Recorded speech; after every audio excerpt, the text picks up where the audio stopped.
Imagine spending your whole life in a city where the towering skyscrapers are not built from cold glass and steel, but forged from warm flesh and bone.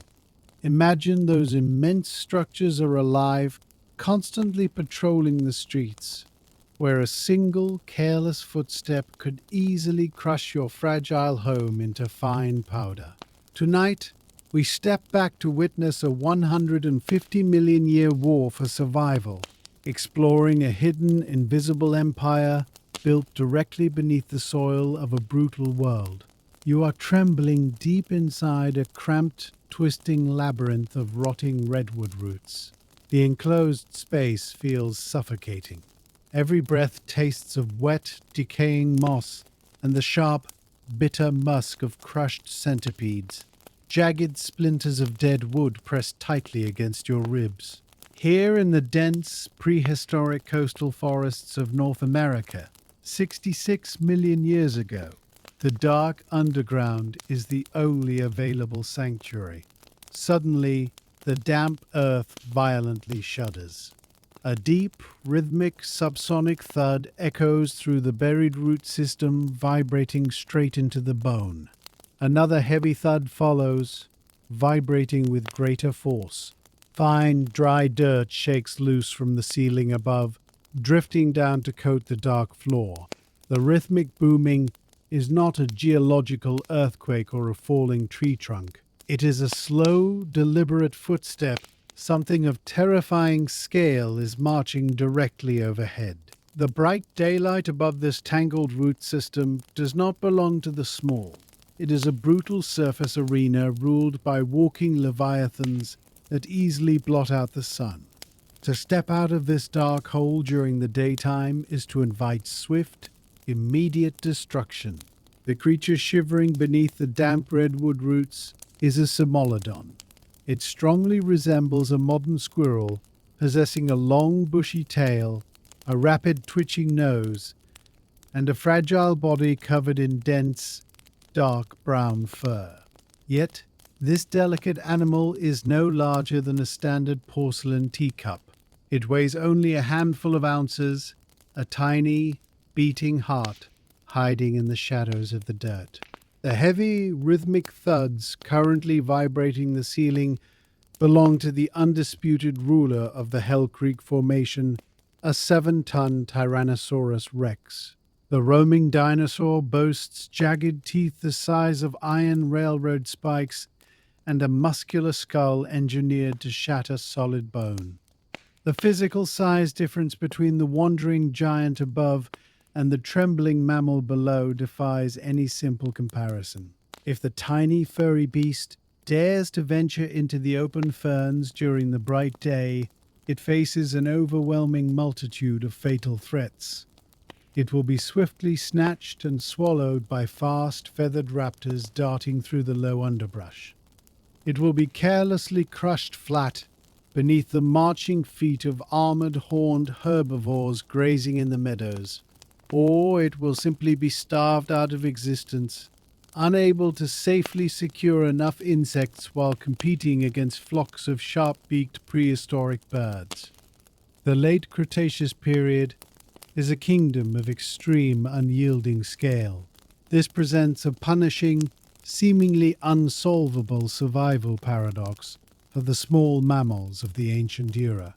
How does a frail teacup-sized species manage to thrive, multiply, and avoid total erasure when the whole globe is strictly owned by walking biological skyscrapers? The brilliant answer demands a life of permanent exile.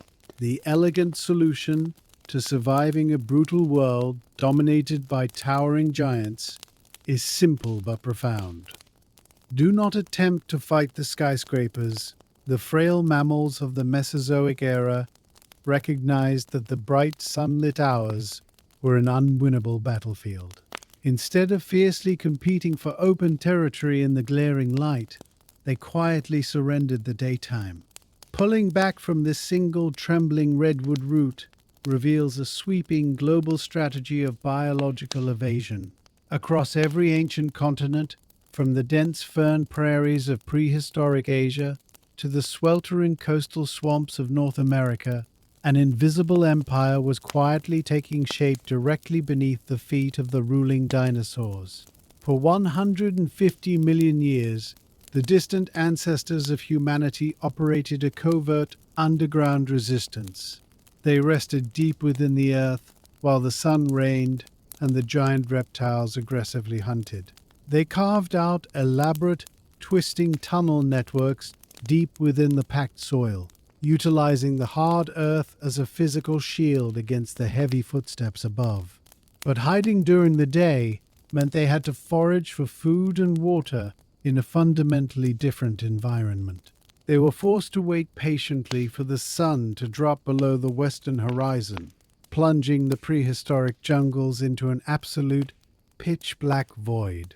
The midnight shift was the only available ecological real estate left on the whole planet.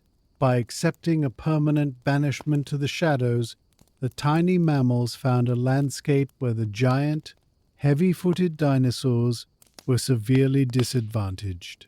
The dark offered physical safety, but it also presented a terrifying new set of lethal environmental challenges.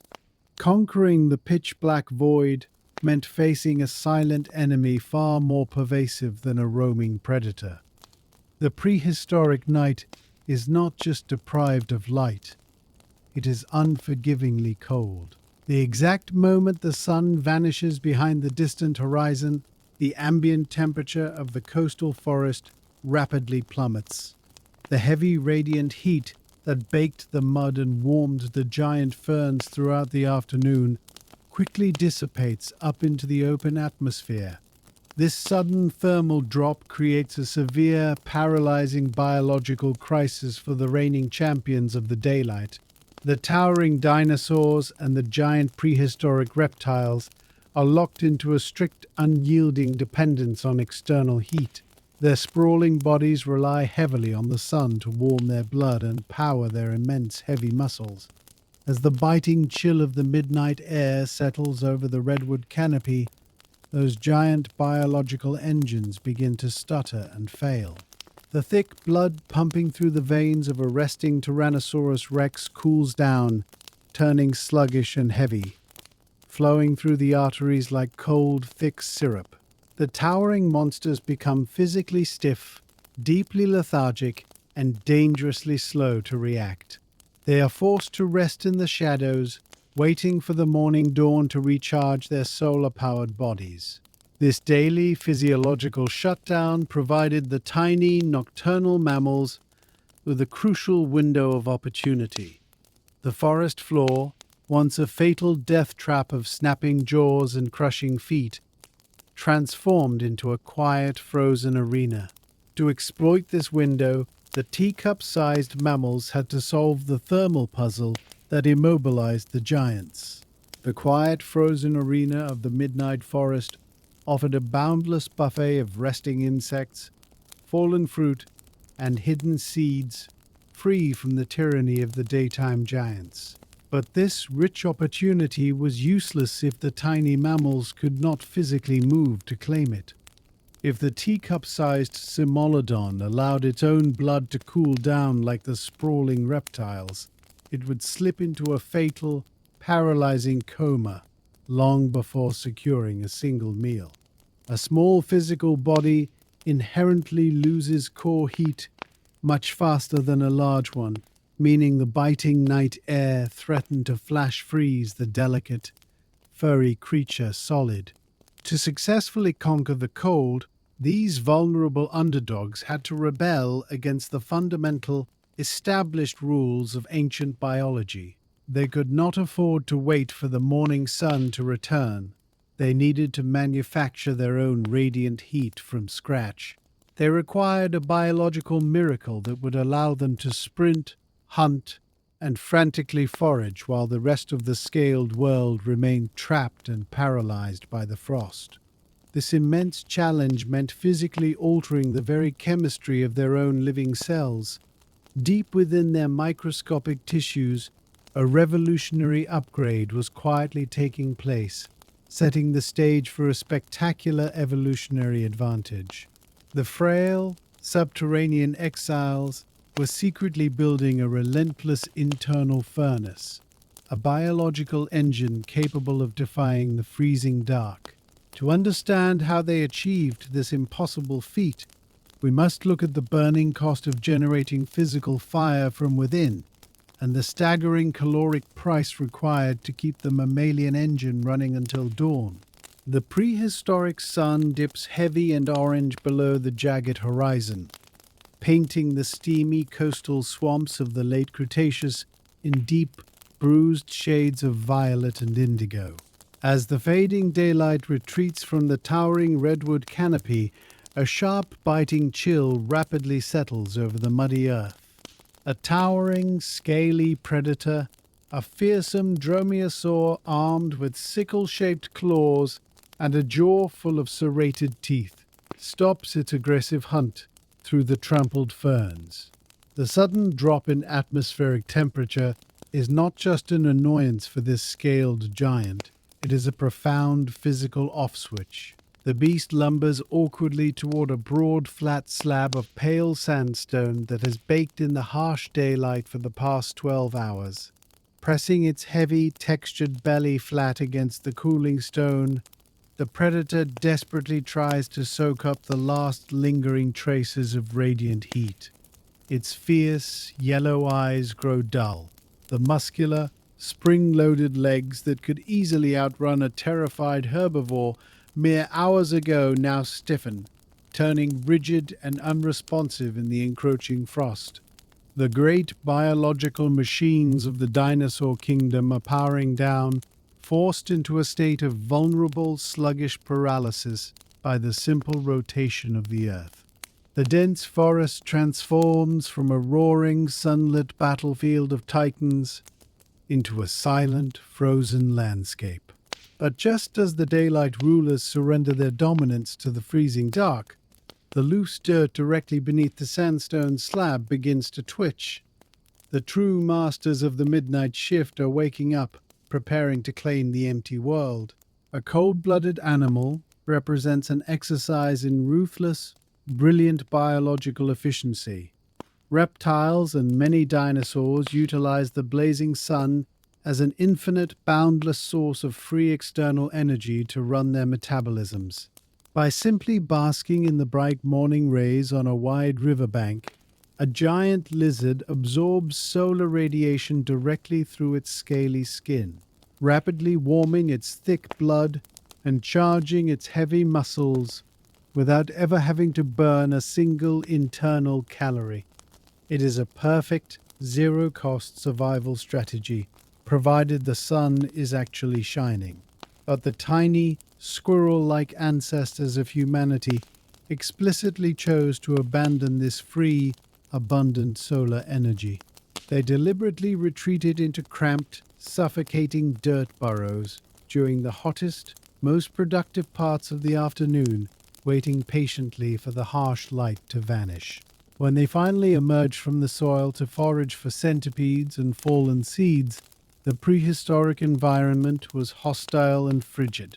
The night air, biting at their sensitive whiskers, was cold enough to turn a small puddle of stagnant water into solid ice. Without the ambient heat of the sun to keep their delicate muscles pliable and their blood actively flowing, a creature of that tiny size should freeze solid in a matter of minutes. The surrounding temperature threatens to drain the life right out of their frail bodies, leaving them paralyzed and helpless in the moonlit ferns. If they cannot rely on the external world to warm their veins, a monumental biological question emerges from the shadows.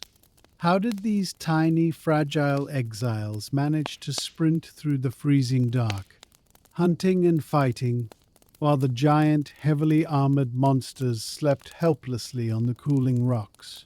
The fragile mammals of the Mesozoic era conquered the lethal midnight cold by orchestrating a profound internal revolution. Since the dark forest offered no external warmth to soak up, they successfully built a roaring fire deep inside themselves. This spectacular evolutionary leap is scientifically known as endothermy, or warm-bloodedness. Instead of waiting passively for the environment to dictate their physical capability, their tiny bodies began to actively manufacture their own radiant heat from scratch. Every single living cell inside the mammal transformed into a microscopic furnace, relentlessly burning the raw fuel gathered from their meals to generate a stable, continuous core temperature. Even when the outside air plummeted toward freezing, the blood pumping through their tiny veins remained a constant, optimal 98 degrees Fahrenheit. This internal heater fundamentally severed their absolute dependence on the daytime sky. While the cold-blooded predators were strictly tethered to the shifting weather and the fading sunlight, the warm-blooded mammals became self-sufficient, all-weather, biological machines. They carried their own personal, customized climate with them wherever they scurried. This meant that in the dead of the prehistoric night, when the giant dinosaurs were physically immobilized by the chill, the tiny mammals were operating at absolute peak physical performance. They could dart across fallen redwood logs, leap through the tangled underbrush, and aggressively hunt for scuttling beetles with the exact same blistering speed they would possess at high noon. The freezing shadows were no longer a terrifying, paralyzing prison. They were a wide-open, unpatrolled playground.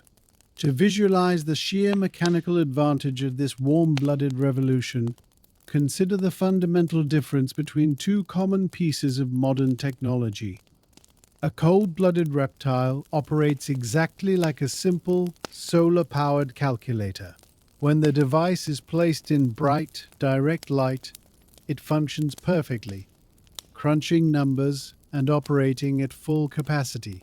But the very second you drag that solar calculator into a dark, windowless closet, the screen instantly goes blank and the machine turns into a useless plastic brick. The giant, carnivorous dinosaurs were magnificent solar calculators, powerful in the light but heavily deactivated by the dark. A warm-blooded mammal, however, operates like a high-end smartphone equipped with a high-capacity internal battery. The smartphone does not care if it is high noon in a baking desert or midnight in a lightless cave. The glowing screen stays bright, the advanced processors run at maximum speed, and the complex internal systems remain fully active regardless of the external environment. By running on a permanent internal battery, the tiny furry exiles unlocked lightning-fast twitch reflexes. They could twist, dodge, and sprint through the damp leaf litter with a furious, hyperactive energy that a sluggish, freezing reptile could never hope to match. If a large-scaled predator managed to wake up in the dark and attempted to strike, the mammal would vanish into the redwood roots before the cold-blooded hunter even finished turning its heavy head. The internal engine granted them the superpower of speed in a world stuck in slow motion. But this magnificent biological battery possessed a severe, terrifying hidden cost. The spectacular superpower of warm-bloodedness came with a brutal, non-negotiable chemical catch. Generating continuous internal heat is the most metabolically expensive trick in the animal kingdom. When the tiny, furry mammal fired up its microscopic cellular furnaces to conquer the midnight frost, it was effectively leaving a powerful biological engine running 24 hours a day, 7 days a week, without ever taking a break. A cold-blooded reptile can afford to be lazy. If it cannot find food, it simply lowers its metabolism, stops moving, and fasts for weeks or even months without suffering major cellular damage.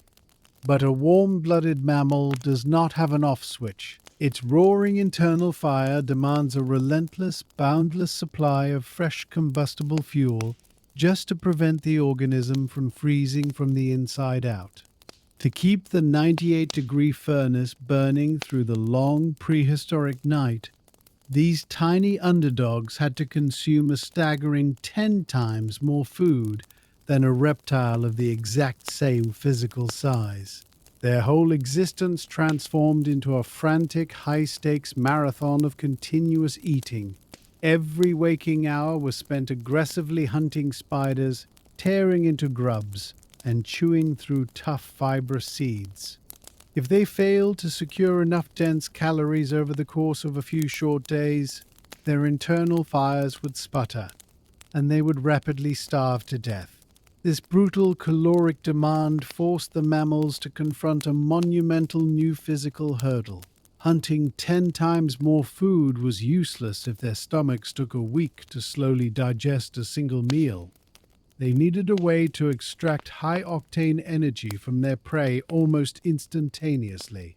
To survive their own blazing metabolism, they had to reinvent the mouth. Deep within the shadowed undergrowth of the prehistoric fern prairie, a tiny, warm-blooded hunter darts across the decaying remains of a fallen cypress tree. The creature moves in rapid, hyperactive bursts, a blur of dark fur navigating a landscape of rotting wood and slick, damp moss. Its twitching nose locks onto a faint rustle just beneath a peeling strip of bark. With a sudden, explosive pounce, the mammal pins down a prehistoric cockroach the size of a modern rat. The armored insect thrashes wildly, its spiked legs desperately kicking against the fragile fingers of the mammalian predator. But the victor does not simply bite the giant bug to kill it and then attempt to swallow the squirming prize in one agonizing gulp. Instead, the tiny jaws of the hunter lock onto the tough, chitinous shell and begin to work with furious, terrifying mechanical precision. The mouth moves rapidly up and down, but also slides side to side, a complex grinding rhythm that violently shreds the heavy armor of the struggling insect.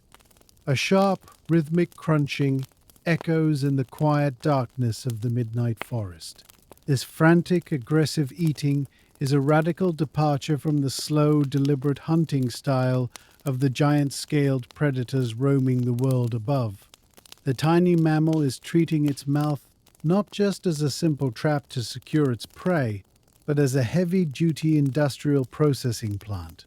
It is forcefully tearing the giant cockroach into microscopic pieces before the meal even reaches its throat, driven by a biological furnace that demands instant fuel. The frantic, grinding jaws of the tiny hunter represent a profound rebellion against the established anatomical rules of the dinosaur kingdom. For millions of years, the towering reptiles and swift raptors of the Mesozoic era operated their mouths with a singular, brutal simplicity. A meat-eating dinosaur possesses rows of sharp, backward-curving teeth designed strictly to puncture flesh and prevent struggling prey from escaping. A plant-eating behemoth utilizes simple, peg-like teeth to violently strip leaves directly from the branches. But whether they hunt meat or graze on ferns, reptiles do not actually chew their food.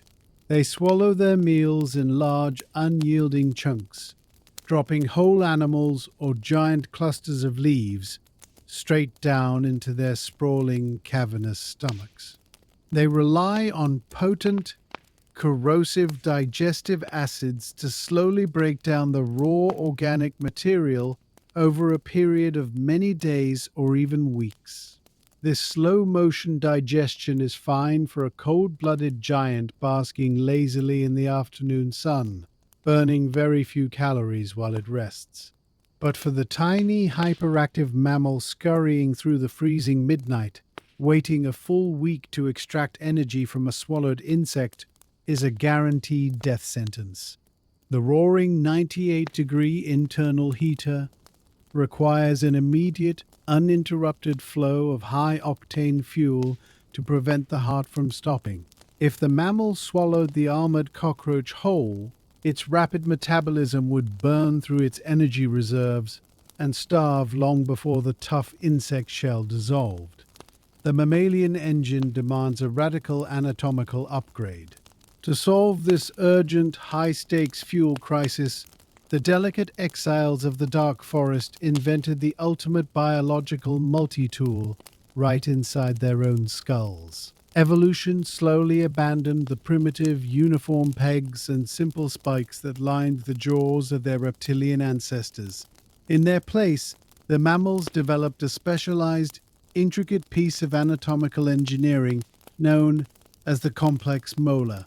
Unlike a simple reptilian tooth that only knows how to puncture, this revolutionary new structure was forged with precise, microscopic peaks and deep, sloping valleys. When the tiny hunter closed its mouth, the jagged upper molars did not just awkwardly smash against the bottom row. Instead, the specific peaks of the top teeth slid flawlessly into the corresponding valleys of the bottom teeth. They locked together with the exact, calculated tolerance of intermeshing gears inside a finely crafted mechanical clock. This brilliant interlocking design transformed the mammalian jaw from a crude biological trap into a sophisticated high-performance milling machine. The teeth worked in perfect, synchronized harmony to physically dismantle whatever entered the mouth. It was a structural masterpiece that allowed the tiny, furry beasts to tackle tough, armored insects, hard-shelled seeds, and fibrous plant stems that a small reptile would never be able to digest. By equipping themselves with a built-in set of interlocking heavy-duty shears and crushing mortars, the mammals fundamentally changed the speed limit of planetary biology. They turned the raw environment into instant, usable energy. Armed with these interlocking, gear-like molars, the tiny, scurrying mammal does much more than just bite the thrashing prehistoric cockroach. As the jaw furiously cycles up, down, and side to side, the complex teeth perform three distinct mechanical actions simultaneously.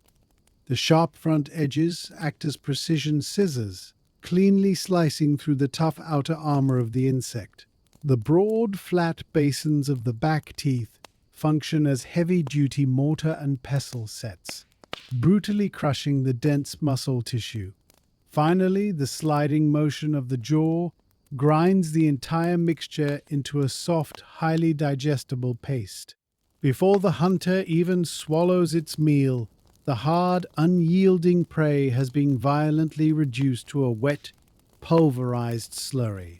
This intense mechanical breakdown is the vital secret to surviving the midnight shift. When that pulverized, pre-digested paste finally hits the mammalian stomach, the digestive acids do not have to spend weeks slowly eating through a thick, chitinous shell. The soft, shredded material offers maximum surface area, allowing the stomach to aggressively extract those precious high-octane calories almost instantaneously. The fuel flashes straight into the tiny bloodstream, rapidly rushing to the microscopic cellular furnaces that keep the creature warm in the freezing dark. This revolutionary act of chewing, scientifically termed mastication, became the great biological equalizer. It empowered a teacup-sized furball to process raw energy with a terrifying industrial efficiency that the towering 60-foot dinosaurs roaming the daylight could never achieve.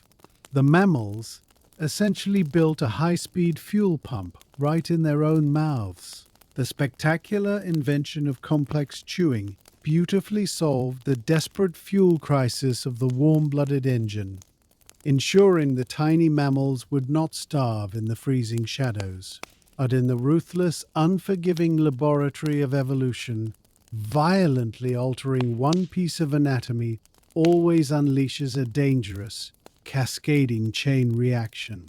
The new interlocking molars demanded an intense, continuous grinding motion that the ancient skeletal architecture was never designed to endure.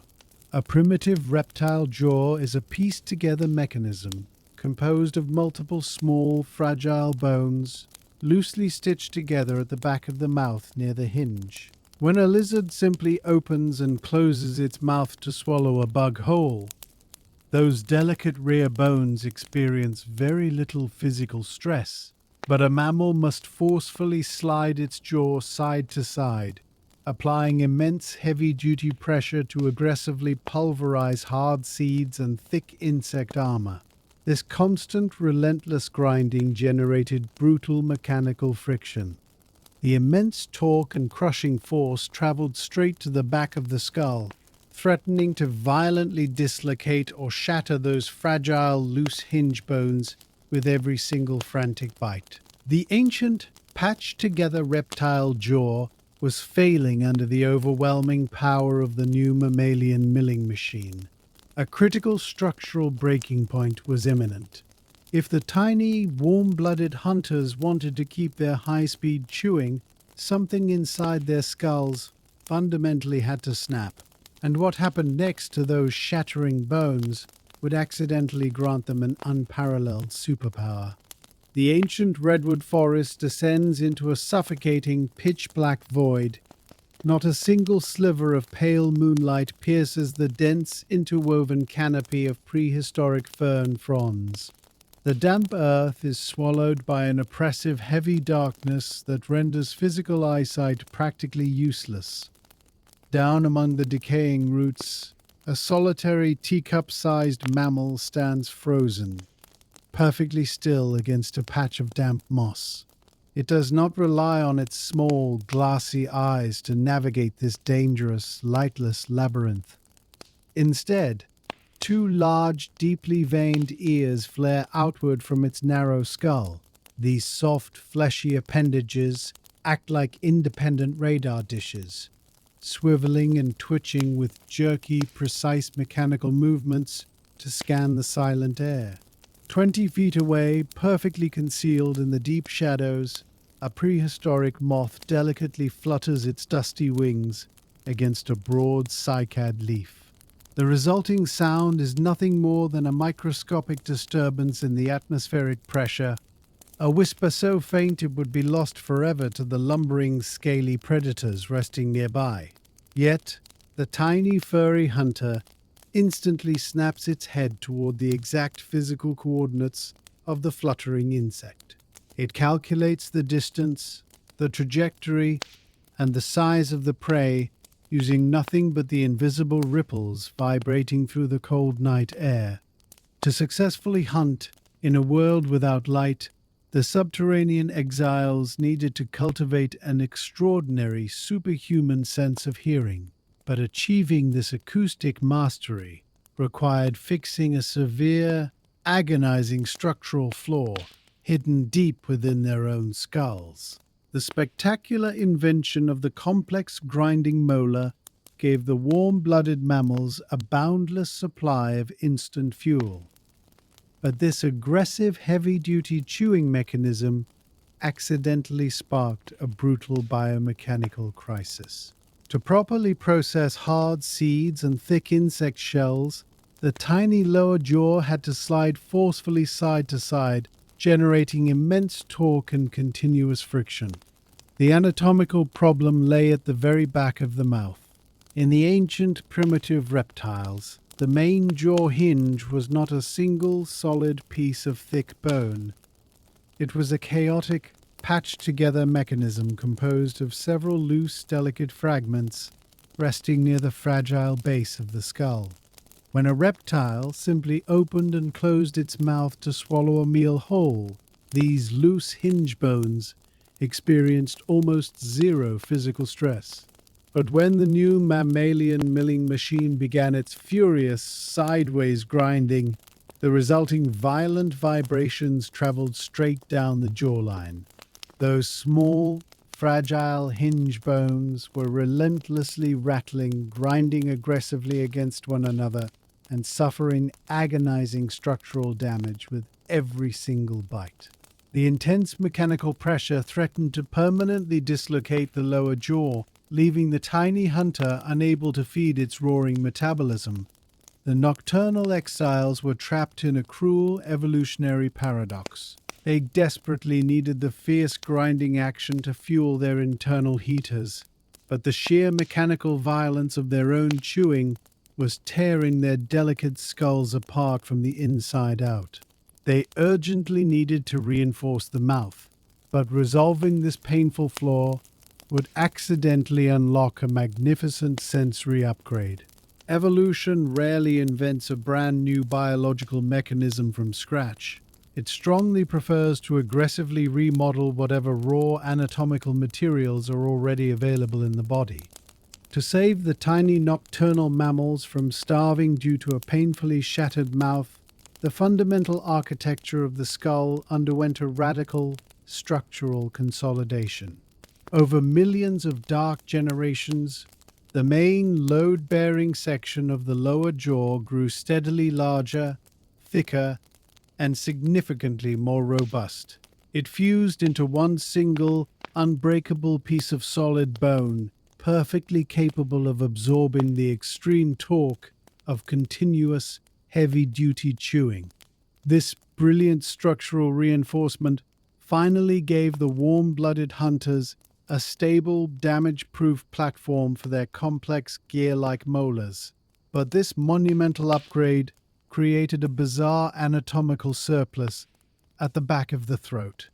Because the singular jawbone was now doing all the heavy lifting, those tiny, fragile fragments at the strict back of the hinge were abruptly thrown out of a job.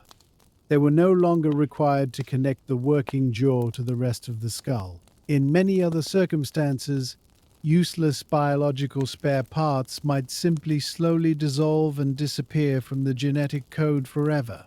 But the deep, dark, prehistoric forest is a ruthless, unforgiving arena that severely punishes any wasted resources.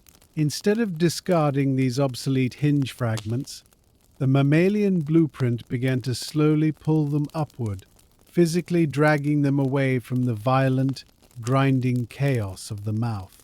These tiny, delicate shards of calcium were embarking on a spectacular anatomical migration, leaving the jaw permanently behind to serve a profound new purpose deeper inside the head. As the loose jaw fragments migrated upward and inward, they steadily shrank down to a microscopic scale, officially becoming the smallest bones in the whole mammalian body. They settled perfectly just behind the fragile eardrum, linking together to form a precise suspended mechanical chain. These three distinct pieces, scientifically named the malleus, the incus, and the stapes, forged the revolutionary mammalian middle ear. This specific anatomical transformation is a true masterstroke of natural engineering.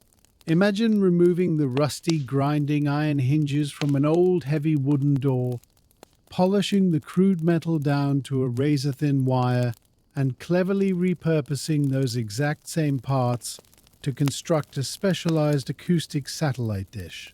That is precisely what the teacup-sized exiles accomplished deep inside the prehistoric dirt. When a faint sound wave, like the delicate, dusty flutter of a moth's wing, struck the outer eardrum, the vibration transferred directly into this newly forged bone chain. Because the malleus, incus, and stapes operated on a brilliant, microscopic lever system, they did not just passively transmit the muffled noise, they actively and mechanically amplified it. The tiny, repurposed jawbones physically multiplied the faint acoustic signal, driving it forcefully into the liquid center of the inner ear with staggering clarity. The furry mammals were no longer just casually listening to the dark forest. They were running active, high-definition sonar over the damp leaf litter. They could easily detect the faintest scratch of a beetle's claw hidden deep under the dirt, hearing the unseen world with a radar-like precision that left the giant, resting dinosaurs virtually deaf by comparison. Armed with a blazing internal heater to aggressively conquer the midnight cold, interlocking teeth to instantly extract high-octane calories, and a radar-like acoustic satellite system to hunt flawlessly in the pitch black, The tiny mammals firmly established their undisputed rule over the nocturnal world. They thrived in the deep shadows of the towering redwoods, darting silently past resting giants to build a hidden, complex society directly beneath the soil. But this magnificent, hard-won suite of survival tools could not protect them from the most vulnerable, terrifying phase of any biological existence, bringing fragile new life into a world populated by aggressive walking skyscrapers. For millions of years, the established, unquestioned method of prehistoric reproduction was to lay a large clutch of leathery eggs and bury them in the warm dirt. Reptiles and giant dinosaurs played a brutal, high-volume numbers game, dropping dozens of eggs and carelessly abandoning them to fate. But the warm-blooded mammals were small, heavily hunted targets that burned far too much daily energy to constantly produce large, expendable clutches of eggs. If a teacup-sized hunter left a fragile, nutrient-rich egg resting in a shallow dirt nest while she frantically searched the dark for insects, it instantly became a defenseless, free meal for any passing snake or scavenging lizard. The night forest was simply too unforgiving and dangerous to leave their unborn offspring exposed to the open air. To ensure the continuous survival of their hidden underground empire, the nocturnal exiles had to permanently abandon the concept of the egg.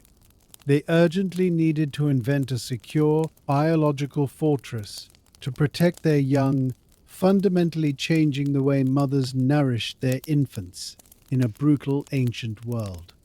Deep beneath the ancient rotting redwood roots, far removed from the stomping feet of the armored giants, a narrow dirt burrow twists violently through the packed clay.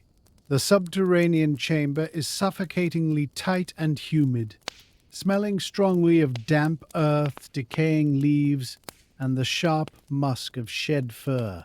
Inside this hidden, claustrophobic sanctuary, a small, warm-blooded mother lies curled in a strict defensive crescent.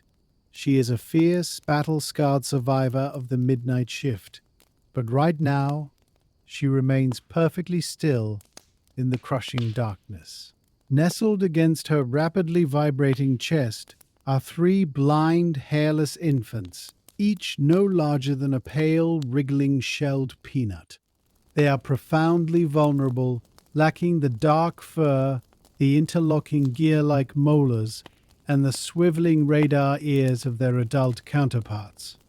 Above ground, the cold moon casts long, jagged shadows over the prehistoric fern prairie, and a feathered raptor quietly stalks the underbrush, searching for an easy meal.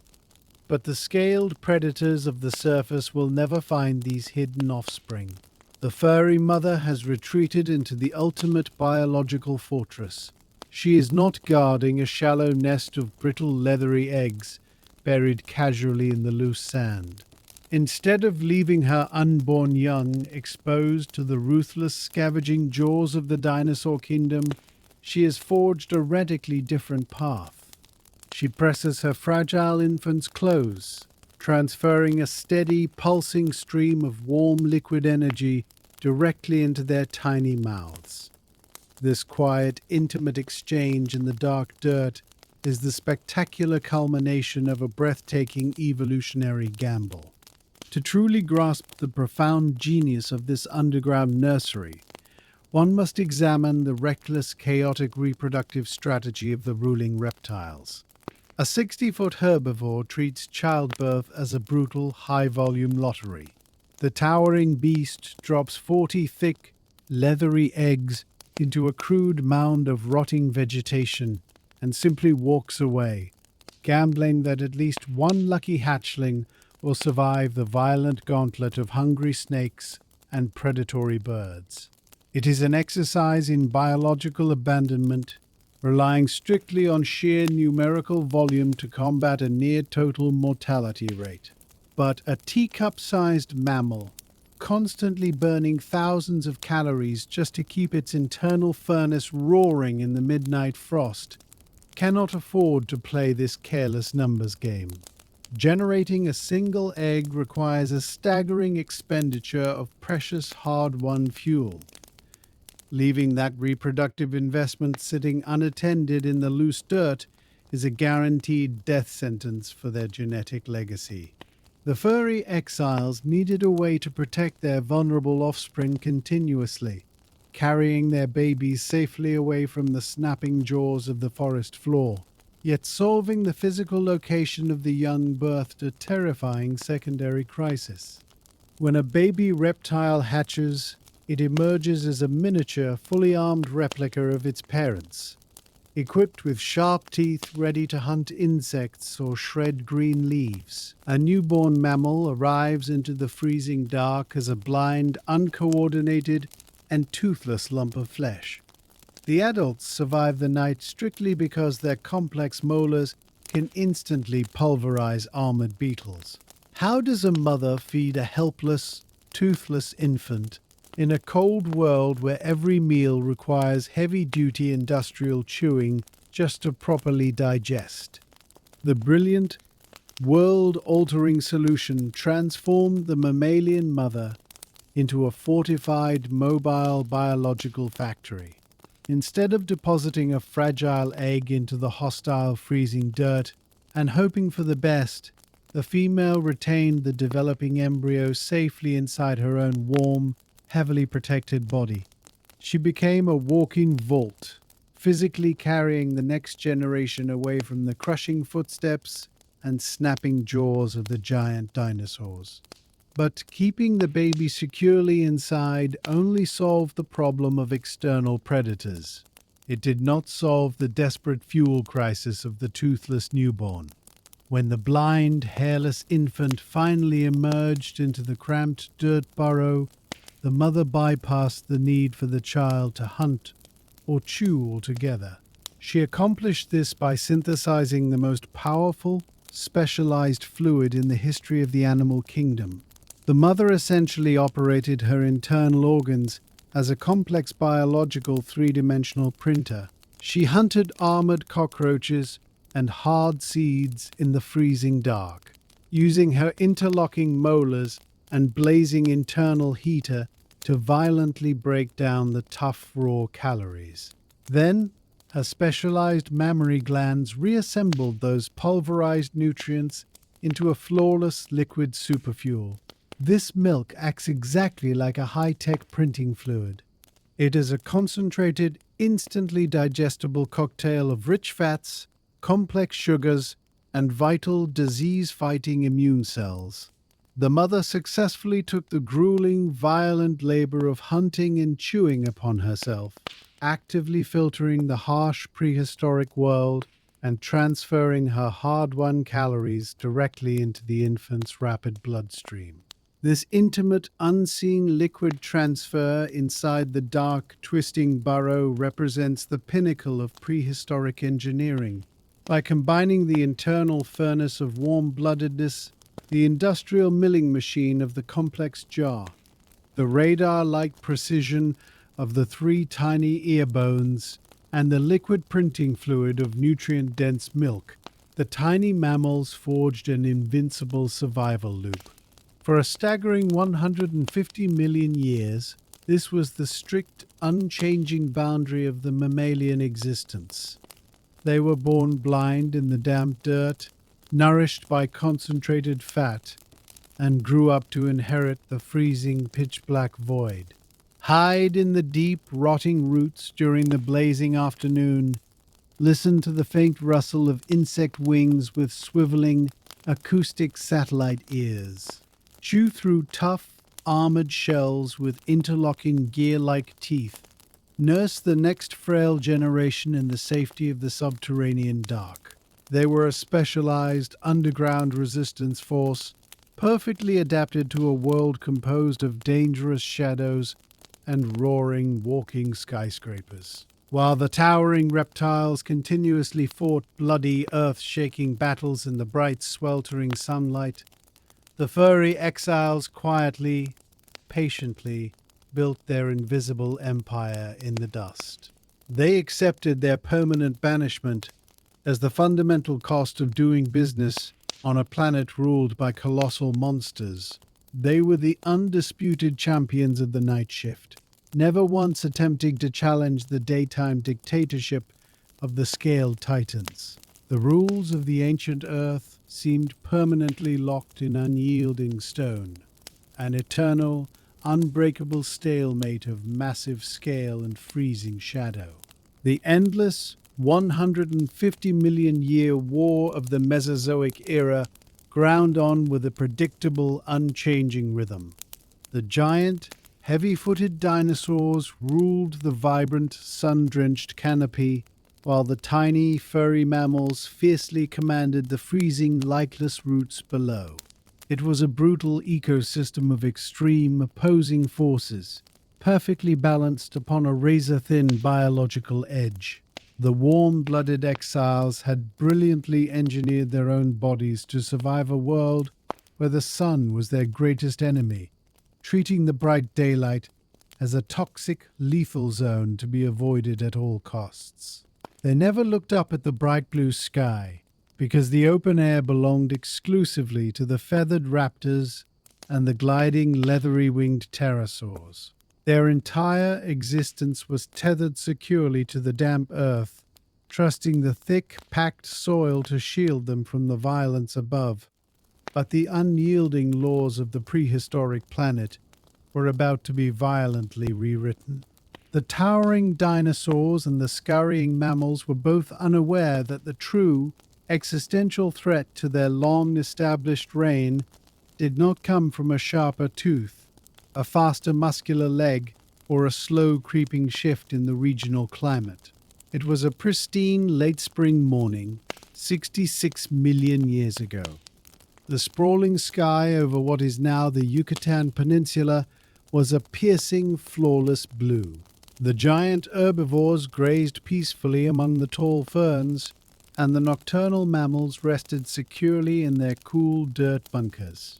And then, in a fraction of a single second, the very sun they had been hiding from for millions of years was violently, permanently extinguished by a blinding flash of terrifying alien light. The late spring morning over what is now the Yucatan Peninsula dawns with a pristine, flawless blue sky.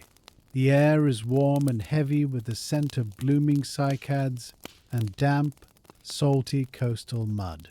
High above the towering prehistoric canopy, large pterosaurs glide effortlessly on rising thermal currents, their wide, leathery wings casting swift, dark shadows over the grazing herds of horned herbivores directly below. The dense, sprawling forest echoes continuously with the guttural, rhythmic calls of giant reptiles and the sharp, piercing chirping of early birds. The world is awake, vibrant, and functioning exactly as it has for over 150 million years. Deep underground, the nocturnal mammals are securely tucked into their twisting dirt burrows, resting their warm-blooded engines after a long night of hunting armored insects in the freezing dark. The eternal, unbroken rhythm of the Mesozoic era feels as permanent as the solid continental bedrock itself. But this vibrant, sun-drenched sanctuary is about to be violently erased in a fraction of a single second. Without a single sound of warning, a blinding, terrifying flash of light, fiercely brighter than 1,000 suns, violently rips through the thin upper atmosphere. The brilliant, searing white glare instantly bleaches the color from the vibrant green ferns and casts razor-sharp, terrifying shadows across the trembling earth. The endless, guttural roars of the giant dinosaurs are suddenly, violently silenced, replaced by a deep, unnatural stillness that precedes the fiery end of the ancient world. The source of this blinding, searing light is a rogue asteroid the exact size of Mount Everest, plummeting out of the freezing vacuum of space and slamming directly into the shallow tropical ocean at 45,000 miles per hour. The sheer, incomprehensible kinetic energy of this cosmic impact is mathematically staggering. In less time than it takes a human heart to beat a single time, the descending rock forcefully punches a devastating jagged hole 18 miles deep straight into the solid crust of the Earth. The surrounding ocean water is instantly vaporized into a towering, roaring column of superheated steam, while the underlying continental bedrock fundamentally behaves like splashing liquid. The stone violently rebounds upward, forming a temporary jagged mountain of molten rock, significantly higher than the Himalayas. A roaring supersonic shockwave radiates outward from the deep impact zone, forcefully flattening millions of towering redwood trees and instantly vaporizing every living creature within a radius of 1,000 miles. But the localized devastation of the Yucatan Peninsula is just the opening violent act of this planetary apocalypse. If the destruction strictly stopped at the edge of the physical blast radius, the giant dinosaurs grazing peacefully halfway across the globe in the lush valleys of prehistoric Asia or the cool forests of Antarctica would have survived the day. The terrifying, lingering historical mystery is not how the creatures at Ground Zero violently perished, but exactly how a single localized explosion managed to instantly, efficiently murder the heavy-footed giants standing on the exact opposite side of the planet. The apocalyptic answer lies in the terrifying physics of a global shotgun blast. When the Everest-sized asteroid violently struck the shallow ocean, it did not just vaporize the salt water and the continental bedrock. It forcefully ejected billions of tons of pulverized stone, molten glass, and thick toxic sulfur directly up into the freezing vacuum of outer space. This colossal, expanding plume of planetary debris was launched with such explosive, staggering force that it briefly broke the strict gravitational hold of the Earth. The shattered material spread rapidly outward, encompassing the globe in a thick, orbiting shell of cosmic shrapnel. But what goes up into the silent, freezing void must inevitably violently come back down. Driven by the unyielding, relentless pull of planetary gravity, those billions of tons of shattered rock and molten glass began to rapidly fall back toward the surface, aggressively re-entering the thin upper atmosphere at hypersonic speeds. As this endless ocean of jagged, microscopic debris forcefully crashed into the delicate blanket of air surrounding the planet, it generated a terrifying, unprecedented amount of atmospheric friction. The sky directly above the towering dinosaurs did not just turn a dark, bruised purple. It physically, violently ignited. The sheer, overwhelming friction of the falling rocks superheated the thin, protective atmosphere, transforming the global sky into a glowing, red-hot broiler oven. From the humid swamps of North America to the sprawling fern prairies of Asia, the heavens violently burned with the radiant, inescapable intensity of a roaring industrial furnace, systematically baking the ancient world directly from above. The radiant heat, violently transferring from the glowing, red-hot sky, was absolute and unforgiving. Within minutes of the hypersonic atmospheric re-entry, the ambient surface temperature across the entire planet abruptly spiked to over 500 degrees Fahrenheit. The lush, vibrant, prehistoric jungles, which had patiently, perfectly sustained the giant herbivores for over 150 million years, simply could not withstand the sudden, searing thermal pulse. The towering, majestic redwoods, the sprawling leafy cycads, and the dense golden fern prairies spontaneously burst into roaring, unstoppable flames. A continuous, global firestorm violently swept across the burning continents, mercilessly consuming every single living thing standing exposed in the open air. The magnificent, heavy-footed rulers of the daylight, the armored triceratops, the swift feathered raptors, and the towering Tyrannosaurus rex were instantly, systematically incinerated. Their thick, scaly armor, their sweeping horns, and their physical size offered zero protection against a sky that was actively radiating the concentrated heat of a commercial pizza oven. They baked to a brutal death exactly where they stood, their roaring, sun-dependent biological engines violently shut down by the very sky they once confidently dominated. In a matter of a few short, agonizing hours, the vibrant, roaring kingdom of the dinosaurs was reduced to a silent, smoking wasteland of pale white ash and heavily charred bone. The undisputed gods of the daylight were permanently, violently dead, their 150 million year evolutionary reign shattered by a falling star. The surface of the earth became a sterilized, burning hellscape. The sterilized, burning hellscape of the surface offered no quarter and no mercy. The towering trees were reduced to smoldering charcoal, and the sprawling rivers violently boiled away into thick, toxic steam.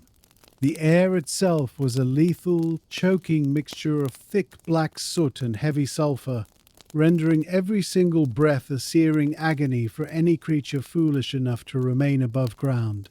The great biological experiment of the Mesozoic era appeared to have reached a brutal, fiery conclusion. If the dominant, heavily armored giants that conquered the planet could not survive the searing wrath of the 500-degree sky, logic dictates that the fragile, teacup-sized mammals should have been the very first casualties of the cosmic firestorm. A tiny, furry creature scurrying through the burning ferns would simply instantly vaporize in the intense radiant heat, its roaring internal engine permanently silenced by the planetary oven. By all standard mathematical laws of survival and physical endurance, the planet should have been left a sterile, lifeless rock, floating quietly in the dark void of space. Yet, the lineage of the warm-blooded exiles did not end in the ashes of the Yucatan impact. The ancestors of humanity did not burn alongside the mighty Tyrannosaurus rex.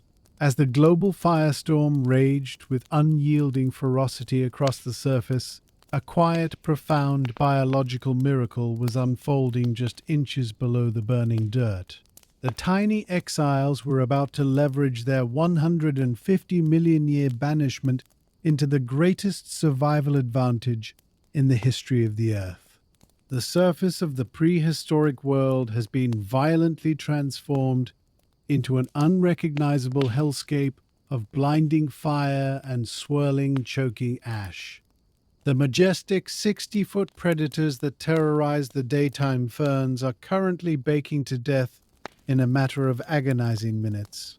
A mighty Tyrannosaurus rex, the undisputed apex ruler of the North American continent, collapses heavily onto the searing dirt, its roaring biological engine violently shut down by a 500-degree atmospheric broiler oven.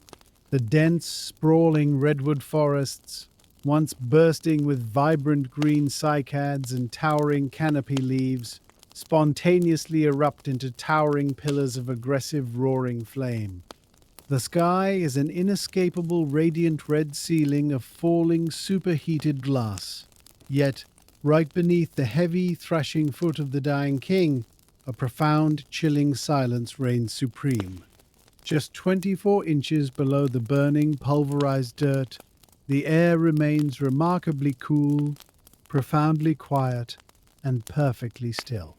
Down in the twisting, claustrophobic labyrinth of the ancient root systems, the devastating thermal pulse ravaging the world above is nothing more than a faint, distant vibration. A teacup-sized furry mammal sits curled tightly inside its dark burrow, its large, swiveling ears twitching slightly, unbothered by the apocalyptic firestorm melting the continent directly overhead. The fragile, trembling exiles of the night shift are successfully riding out the end of the Mesozoic era in absolute comfort, while the armored giants desperately search for shelter from the raining fire. The subterranean mammals hold their ground in the damp clay. Fire is an absolute, uncompromising force of nature that systematically destroys whatever it touches. When the hypersonic impact debris superheated the atmosphere to the exact temperature of a commercial pizza oven, the resulting thermal radiation should have penetrated straight down into the dirt. A blast of pure heat, that intense, has the theoretical power to forcefully boil the ground moisture, turning shallow, damp burrows into lethal, subterranean pressure cookers. If a massive, armored triceratops could not withstand the searing thermal pulse while standing in the open air, the delicate, furry exiles hiding just 2 feet below should have been rapidly poached alive inside their dark tunnels. The basic physics of thermal conduction suggests that the blazing heat of the burning redwoods should have radiated straight down through the soil, turning the roots to smoking charcoal and ending the mammalian lineage forever. But the tiny, warm-blooded mammals had spent 150 million years unwittingly preparing for this exact, catastrophic hour.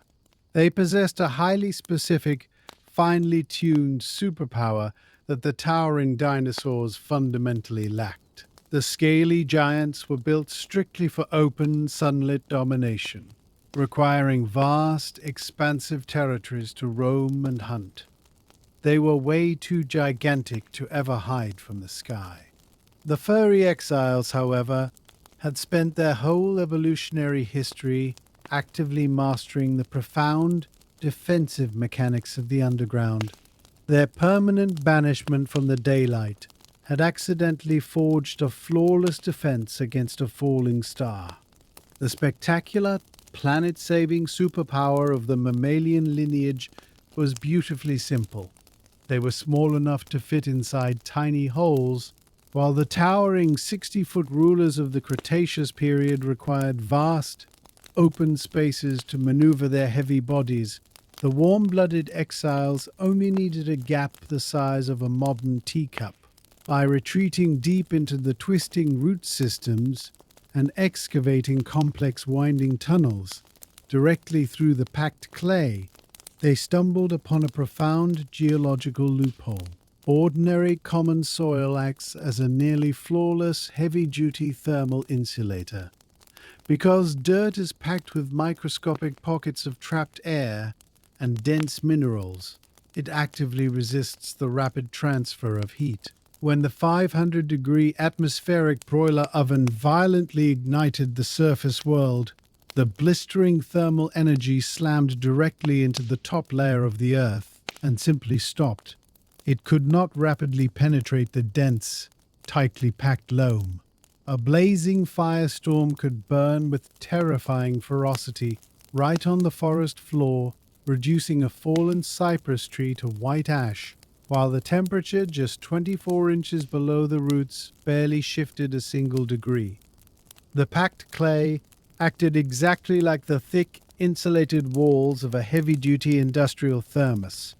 The frantic, furry creatures had spent millions of years refining their ability to vanish into the dirt just to avoid the snapping jaws of a hungry raptor. They treated the dark earth as a physical shield against the heavy daytime giants, never realizing they were simultaneously building an impregnable bunker. This stunning realization radically redefines the narrative of prehistoric survival. The distant ancestors of humanity did not outlive the apocalyptic asteroid impact because they were stronger, faster, or smarter than the mighty Tyrannosaurus Rex. They survived strictly because their long, agonizing evolutionary exile had accidentally built them the ultimate heavy-duty apocalyptic bomb shelter. For 150 million years, the mammals were brutally suppressed, forced to live as terrified subterranean fugitives in a world owned by monsters. Yet, that very same brutal suppression is exactly what saved their genetic legacy from being wiped out by the falling star. If the giant dinosaurs had been more forgiving, allowing the tiny furry beasts to safely roam the sunlit fern prairies alongside the grazing herds, the mammals never would have mastered the deep underground. They would have been caught standing directly on the exposed surface when the cosmic shotgun blast ignited the sky, and the human lineage would have burned to ash in a fraction of a second. The devastating tyranny of the giant reptiles inadvertently forced their tiny mammalian rivals into the only safe space on the globe. As the roaring firestorm raged above, turning the vibrant green cycads into a sweeping ocean of red embers, the mother mammal continued to quietly nurse her blind, hairless infants in the cool dark. The roaring surface world was violently ending, but the subterranean nursery remained untouched, a secure vault of mammalian biology waiting patiently for the flames to die. The searing 500-degree thermal pulse radiating from the raining cosmic glass was a brutally fast executioner. The intense global heat wave lasted for only a few terrifying hours before the superheated atmosphere slowly began to cool. The roaring, continent-spanning firestorms steadily burned themselves out, lacking any fresh, uncharred timber to actively consume. The deafening roar of the blazing redwood forests faded into a heavy, crackling silence, leaving behind a devastated, smoking wasteland of pale ash and blackened dinosaur bones. For the tiny, warm-blooded exiles huddled safely inside their dirt bunkers, the immediate fiery threat of instant incineration had officially passed. They had successfully outlasted the burning sky, shielded by the deep roots and the insulating clay. But attempting to emerge from their underground vaults into this ruined world presented a terrifying new reality. The fiery apocalypse was merely the loud, spectacular opening act of the Great Extinction event. As the intense flames finally died down, a silent, much slower killer began to systematically wrap its heavy fingers around the devastated planet. The billions of tons of pulverized rock, thick soot, and toxic sulfur that were blasted into the upper atmosphere did not magically disappear. That heavy, dark debris coalesced into a thick, impenetrable blanket that forcefully blocked out the sun. The bright, flawless blue sky of the Mesozoic era was permanently gone, replaced by a suffocating, pitch-black shroud. The intense fires were out, but a brutal, freezing nuclear winter was just beginning. The true, agonizing test of mammalian endurance was waiting in the freezing dark. Months grind past, the initial searing thermal pulse, and the ruined surface of the planet refuses to heal. The blistering heat of the impact day is a distant, fading memory, replaced by a deep, unnatural, and biting frost. A towering, armored ankylosaur, having miraculously survived the fiery firestorms by hunkering down in a deep, muddy riverbed, now drags its heavy, spiked tail across a desolate, pale wasteland. Above this solitary, starving survivor, the sky is a terrifying, bruised black ceiling. The billions of tons of pulverized rock, shattered glass, and vaporized sulfur ejected by the Everest-sized asteroid have violently combined to form a thick, impenetrable planetary shroud. This dense, toxic blanket of cosmic soot acts as a perfect, unyielding solar shield, forcefully blocking the warming rays of the sun from ever reaching the devastated Earth. The bright, flawless blue heavens of the late Cretaceous are locked away behind a rolling, dark fog of sulfuric acid and suspended ash. Without the constant radiant heat of the star to warm the continents, The global atmospheric temperature plummets far below freezing. The humid tropical coastal swamps rapidly transform into a bleak, icy purgatory. The once vibrant landscape is painted strictly in muted shades of grey and black, a freezing graveyard of charred redwood stumps and frozen unyielding mud. The armored giant shivers in the endless dark, its heavy breath pluming into the freezing air, searching desperately for a single living green leaf in a world that has violently plunged into an artificial planetary midnight. The silence is broken only by the crunch of heavy footsteps on the frozen ash. The armored giants and the towering, long-necked herbivores that somehow managed to outlast the raining fire now face a brutal, insurmountable mathematical equation. A living, breathing dinosaur is a biological machine of staggering scale, and maintaining that immense bulk requires a relentless daily influx of raw fuel. A 5-ton triceratops roaming the ancient fern prairies cannot survive on a scattered handful of dry roots. It demands hundreds of pounds of fresh, wet, green vegetation every single day just to keep its massive heart pumping and its heavy muscles moving. During the sun-drenched days of the Mesozoic era, this gluttonous diet was easily sustained by the boundless, explosive growth of the tropical jungles. The endless canopy provided a limitless, regenerative buffet of soft cycad fronds and nutrient-rich ferns. But the rules of the planetary kitchen have been violently rewritten by the dark, sulfuric shroud. The fundamental problem is not a lack of chewing power or a sudden inability to digest rough foliage. The terrifying crisis stems directly from the ultimate source of the food itself. The thick layer of orbiting soot has effectively severed the physical connection between the Earth and its star. The world is plunged into a perpetual twilight that lasts for years on end. Without the piercing, life-giving rays of the sun penetrating the toxic clouds, a devastating, invisible famine begins to aggressively rewrite the ancient food web. The giant, heavy-footed grazers are suddenly wandering a barren, frozen grocery store where the shelves have been wiped clean by fire and the delivery trucks have permanently stopped running. The biological clock is ticking loudly for the massive sun-eaters. The engine of all macroscopic life on Earth is driven by a microscopic silent chemical reaction known as photosynthesis. For hundreds of millions of years, green plants acted as the foundational pillars of the global ecosystem, quietly converting radiant solar energy and raw carbon dioxide into physical, edible sugars. This botanical process is the ultimate source of every single calorie consumed by the giant prehistoric reptiles. But photosynthesis possesses a strict, non-negotiable requirement. It demands bright, unfiltered sunlight to actively power the chemical transformation within the leaves. The exact moment the Everest-sized asteroid choked the upper atmosphere with pulverized rock and sulfuric ash, that vital solar switch was violently flipped to the off position.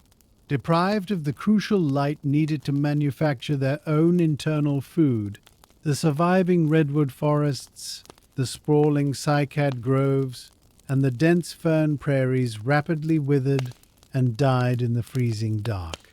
The lush, vibrant foundation of the prehistoric world turned into a rotting, frozen sludge of decaying organic matter. The towering herbivores, built to aggressively strip thousands of green leaves from the high canopy, suddenly found themselves staring at barren, brittle branches. They chewed desperately on the dead, nutrient-poor wood, but their massive biological engines were running on empty. The colossal bodies of the triceratops and the long-necked sauropods began to violently consume their own heavy muscle tissue, shrinking rapidly inside their loose, scaly armor as the endless nuclear winter dragged on without a single ray of dawn. The planet was starving from the ground up. This sudden, planet-wide botanical death sentence triggered a catastrophic, cascading collapse of the entire dinosaur kingdom. The giant, multi-ton herbivores simply could not secure the hundreds of pounds of daily foliage their heavy bodies demanded to stay alive. The towering herds collapsed heavily onto the pale ash, their immense rib cages protruding sharply through their tough hides as their internal fuel reserves ran dry. The lumbering plant eaters perished by the millions, leaving the open plains heavily littered with frozen, emaciated corpses. This profound tragedy for the grazers instantly became an inescapable death warrant for the apex predators. For a brief, fleeting moment, the giant carnivorous theropods feasted on the sprawling bounty of fallen herbivores.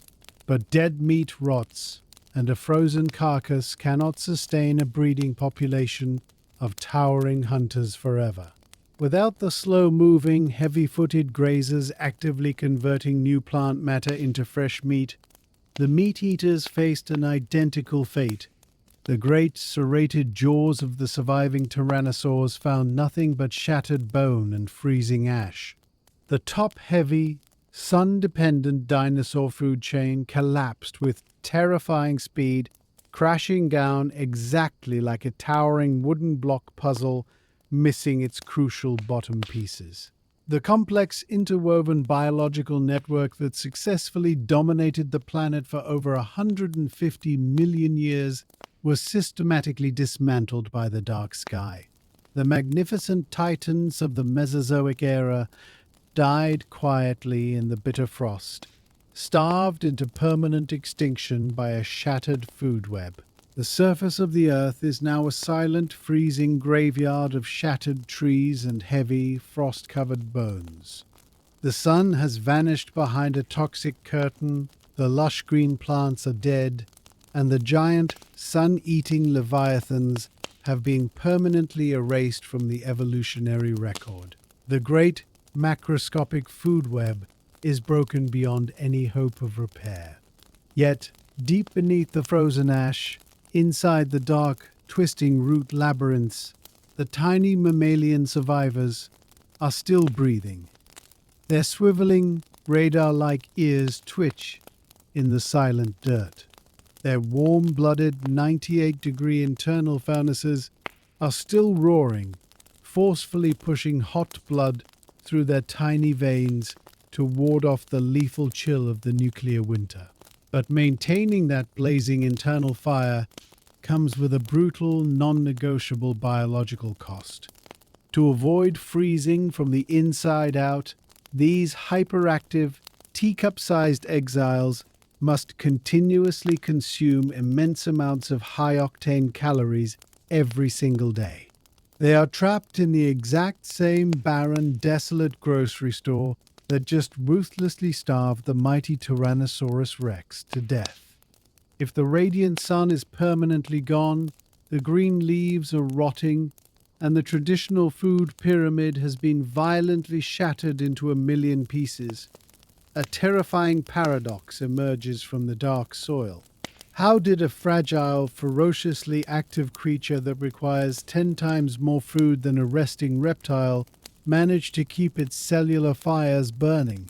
To avoid starving alongside the armored giants, the furry underdogs had to discover a brilliant hidden loophole in the laws of planetary biology. The surface of the Earth resembles a forgotten, frozen graveyard. A thick layer of grey ash blankets the shattered, splintered remains of the towering redwood forests. The air bites with a bitter, sulfuric sting, devoid of the familiar scent of blooming cycads or fresh, humid mud. In the pale, diffused twilight of the nuclear winter, a tiny, furry mammal cautiously emerges from a narrow hole at the base of a deeply charred stump. Its swiveling ears twitch at the heavy silence. The creature presses its delicate nose against the blackened, brittle bark, taking short, rapid sniffs of the decaying wood. With a sudden burst of hyperactive energy, it digs its sharp, curved claws straight into the rotting timber, tearing away a large chunk of the dead, fibrous material. From the exposed, damp interior of the stump, the mammal forcefully pulls out a fat, wriggling, pale grub. The interlocking, gear-like teeth immediately go to work, violently crushing the soft, juice-filled insect into a rich, highly digestible paste. The warm-blooded internal furnace receives a fresh, sudden influx of high-octane fuel, while the 60-foot, heavy-footed herbivores starve to death staring at the barren branches of the dead canopy. This teacup-sized survivor is actively pulling life-saving calories directly from the frozen, ruined earth. It is a striking, defiant act of survival in a world that has been systematically stripped of all green growing foliage. But catching a single wriggling insect in the freezing dark raises a profound, terrifying question about the sheer scale of the mammalian fuel crisis and the broken laws of biology. The fundamental laws of the ancient food web are strict and unforgiving. Energy must always flow upward from the sun, captured first by the broad green leaves of the sprawling cycads, and then pass slowly up the biological chain to the grazing herbivores and the apex predators. When the Everest-sized asteroid choked the sky and permanently blocked the radiant sunlight, that vital upward flow of energy instantly stopped. A tiny, warm-blooded mammal cannot simply eat the pale toxic ash covering the forest floor, nor can it digest the freezing barren dirt. The roaring 98-degree internal engine demands a relentless, continuous supply of rich, concentrated calories just to prevent the tiny heart from stopping in the bitter frost. The traditional, sun-dependent food pyramid has been violently shattered into a million useless pieces, leaving the ancient established rules of planetary survival officially broken. If all the living plants are dead and the giant, leaf-eating dinosaurs have perished from agonizing starvation, the delicate, furry exiles should have run out of food within a matter of mere weeks. Every single scurrying step across the fallen logs, every twitch of their radar-like ears, and every breath of the freezing, acidic air burns precious, irreplaceable fuel. To successfully keep their cellular fires burning through a dark, multi-year nuclear winter, the mammals had to discover a brilliant hidden loophole in the catastrophic wreckage of the Mesozoic era. They needed to bypass the sun entirely and find an alternative, invisible power source buried in the ashes of the ruined, dying world. The brilliant, life-saving loophole was a dark, alternative biological network known as the detritus economy. While the towering sun-dependent leviathans starved because they required fresh, living foliage, the tiny mammals recognized that the devastated earth was actually overflowing with a different kind of raw fuel. The global firestorms and the subsequent freezing dark had successfully killed the vibrant jungles, but in doing so, they covered the entire planet with billions of tons of dead, rotting organic matter. The shattered trunks of the towering redwoods, the withered cycad fronds, and the frozen, decaying corpses of the giant dinosaurs created a boundless, continent-spanning buffet of death. This staggering volume of rotting material triggered a spectacular population explosion among the true, unsung scavengers of the dirt. Fungi, beetles, earthworms, and pale grubs do not require a single ray of sunlight to thrive. They exist strictly to aggressively break down and consume the dead garbage of the old world. As the giant reptiles perished above, the subterranean insect kingdom rapidly multiplied in the freezing dark, feasting relentlessly on the decaying wreckage of the Mesozoic era.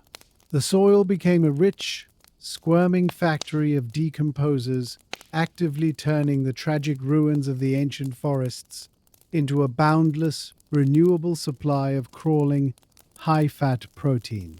The furry exiles did not need to wait for the green leaves to grow back. They simply tapped directly into this booming underground insect economy to fiercely fuel their roaring internal engines. The survival strategy of the mammalian lineage was a profound masterpiece of biological hacking. They successfully bypassed the broken, sun-dependent food web by aggressively inserting themselves as the apex predators of the rotting detritus-based ecosystem. When the tiny, furry hunter dug its sharp claws into the charred redwood stump and pulled out the wriggling grub, it was harvesting the concentrated energy of the dead forest. The pale insect had spent its short life slowly consuming the decaying fibrous timber of the fallen tree. By using its interlocking gear-like teeth to violently pulverize the grub, the mammal was indirectly feeding on the dead wood itself, utilizing the insect's digestive system as a specialized biological middleman. This elegant hidden food chain allowed the warm-blooded exiles to extract precious, life-saving calories from the ruined barren landscape without ever needing to see a single ray of radiant sunlight. The towering 60-foot Triceratops perished because its massive, heavy-footed biology was far too specialized, rigidly demanding a pristine, sunlit paradise to function. The teacup-sized mammals survived the apocalyptic winter because they were flexible, adaptable, and perfectly willing to feast on the discarded, rotting garbage of the old world. They transformed the apocalyptic graveyard of the giant dinosaurs into a vast, sprawling banquet, ensuring that their 98-degree internal heaters never once sputtered or failed throughout the long, bitter freeze. They became the undisputed rulers of the dying, frozen Earth. For years, the devastated planet remained securely locked in a dark, freezing, and foul-smelling nuclear winter. The surface of the Earth was a desolate, howling wasteland of stinging ash, rotting timber, and the frozen, scattered bones of the ancient reptilian titans.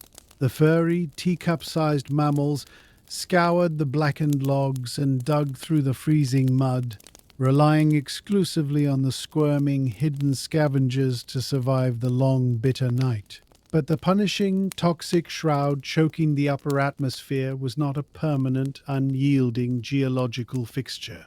Slowly, agonizingly, the fundamental laws of planetary gravity began to assert their dominance over the suspended, orbiting dust. Over the passage of countless dark seasons, the billions of tons of pulverized rock and dense sulfuric acid gradually began to settle out of the freezing sky. The heavy, bruised clouds that had violently blocked the radiant heat of the star slowly began to thin, tearing apart at the fragile, shifting atmospheric seams. The oppressive, planet-wide twilight gradually softened, giving way to a strange, unfamiliar brightness that the surviving animals had not witnessed in generations. High above the shattered, ruined remains of the coastal redwood forests, a narrow, jagged fissure suddenly opened within the dark, rolling fog. A single, distinct beam of pale golden light pierced the toxic canopy, traveling millions of miles through the cold vacuum of space to finally strike the frozen, ash-covered dirt of the surface. The long apocalyptic night was officially breaking, and the gentle touch of dawn was about to expose a radically altered world. The oppressive, suffocating curtain of suspended atmospheric soot finally begins to fracture. After years of freezing, sunless twilight, a single piercing shaft of pale golden sunlight tears through the heavy grey canopy. This solitary beam travels through the chilling air, cutting a sharp, distinct line of illumination straight down to the ruined floor of the ancient redwood forest. When the warm, radiant energy finally strikes the frozen, blackened dirt, it touches a landscape fundamentally altered by sheer devastation. The familiar earth-shaking footfalls of the 60-foot reptilian titans are gone. The deafening guttural roars of the apex predators that once commanded the sprawling prehistoric plains have been permanently silenced by the prolonged deep freeze. In their place sits a profound, echoing quiet, disturbed only by the gentle rustle of the shifting wind moving over endless miles of pale ash. But the scarred, battered earth is not dead. Reacting to the sudden, life-giving return of the solar radiation, a microscopic spore buried deep within the charred soil begins to swell. A tiny, tightly coiled green frond, a resilient pioneer fern, slowly pushes its way up through the heavy grey dust. It meticulously unfurls its delicate, jagged leaves, reaching upward to claim the newly warmed territory. This small, triumphant burst of vivid emerald green is the very first macroscopic sign of a planetary resurrection, marking the precise geological boundary where the fiery death of the Mesozoic era finally gives way to the gentle, thawing dawn of the Cenozoic period. This fragile, uncoiling fern represents a beacon of botanical recovery, but it is surrounded by a vast, desolate canvas of biological ruin. The falling star and the subsequent nuclear winter operated as a ruthless, indiscriminate planetary filter. The sheer scale of the devastation is mathematically staggering. Over 75% of all living species on the globe have been permanently erased from the evolutionary record. The sprawling, sun-drenched ecosystems that carefully supported the majestic horned grazers and the towering, long-necked herbivores have been scrubbed clean. Every single land-dwelling creature weighing more than 50 pounds has succumbed to the roaring fire, the freezing dark, or the agonizing famine of the shattered food web. The sweeping continents, once bustling with millions of heavy-footed leviathans, are now vast, empty territories thickly littered with the frost-covered, decaying skeletons of the former daytime rulers. To walk across this thawing, post-apocalyptic landscape is to traverse an endless, silent graveyard of fallen giants. The towering apex predators and the heavily armored plant-eaters are nothing more than bleached calcium sinking slowly into the warming, wet mud. This sudden, comprehensive removal of the dominant reptiles creates a terrifying, unprecedented ecological vacuum. The globe is a barren stage waiting for a new cast of biological actors, but the traditional heavy-duty applicants have all been burned away. The survival of complex life now depends on the hidden residents. Deep beneath the warming, damp soil, a twitching, whiskered nose pokes cautiously out from the entrance of a narrow dirt burrow. For 150 million years, the strict, unyielding rule of the mammalian existence was to avoid the bright, revealing glare of the midday sun. The daylight was a forbidden zone, a dangerous temporal arena where the feathered raptors hunted with piercing vision and the heavy-footed grazers trampled the underbrush without a single thought. Deep, ingrained biological instinct dictates that this tiny, furry survivor should immediately retreat back into the pitch-black safety of the winding roots until the evening shadows return. The creature pauses at the threshold of the subterranean tunnel, its swiveling, radar-like ears scanning the crisp air for the familiar, terrifying acoustics of the daytime dictatorship. It carefully listens for the snap of a heavy jaw, the rustle of scaly armor brushing against dry tree bark, or the rhythmic subsonic thud of a towering predator on the march. But the sensitive acoustic satellite dish picks up nothing but the gentle drip of melting ice and the soft sway of the newly unfurled fern leaves. The ancient paralyzing fear of the sunlit hours is suddenly rendered obsolete by the profound silence of the empty world. The predatory monsters that forced the ancestors of humanity into a perpetual underground exile are gone. The crushing, dominant weight of the Mesozoic era has been permanently lifted from the warm-blooded underdogs, presenting an unprecedented opportunity. Driven by gnawing hunger and the strange, inviting warmth of the golden sunbeam, the teacup-sized mammal does the unthinkable. It steps directly out of the dark, twisting dirt burrow and walks forward into the bright, open daylight.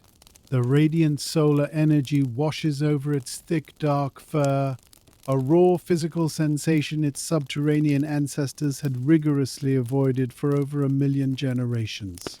It stands fully exposed on the flat grey ash, a tiny, fragile target painted clearly against the desolate landscape. Yet no swooping shadow descends from the empty sky to snatch it away. No heavy, scaly foot crushes it into the softening mud. The creature scurries over the bleached, curved ribcage of a fallen dinosaur, treating the terrifying bones of the old daytime rulers as nothing more than a convenient elevated platform to sniff the fresh, thawing breeze. The 150 million year banishment to the freezing dark is officially over. The furry exiles have outlasted the apocalypse, surviving the raining fire and the bitter, starving winter by relying on their internal cellular furnaces, their interlocking gear-like teeth, and their ruthless willingness to feast on the rotting garbage of a ruined world. By patiently enduring the brutal hardships of the night shift, they have inherited the globe. The sun no longer belongs to the giant reptiles. It now warms the backs of the surviving underdogs. The barren, thawing stage is set for a dramatic, radical shift in planetary power. As the toxic clouds continue to dissipate and the bright, life-giving sun reclaims the vast sky, the true, sprawling scale of the empty planet comes into sharp focus. The post-apocalyptic world is a boundless, unoccupied frontier, starkly devoid of large animals. For the tiny, warm-blooded survivors standing in the thawing mud, this barren landscape represents an astronomical biological jackpot. Every single ecological role or job that was once fiercely guarded by the dinosaurs is now sitting vacant, waiting for a new applicant. The prestigious position of the towering, canopy-eating grazer is empty. The terrifying role of the high-speed, apex pursuit predator is vacant. The job of the heavy, armored tank aggressively grazing on the low ferns is open for the taking.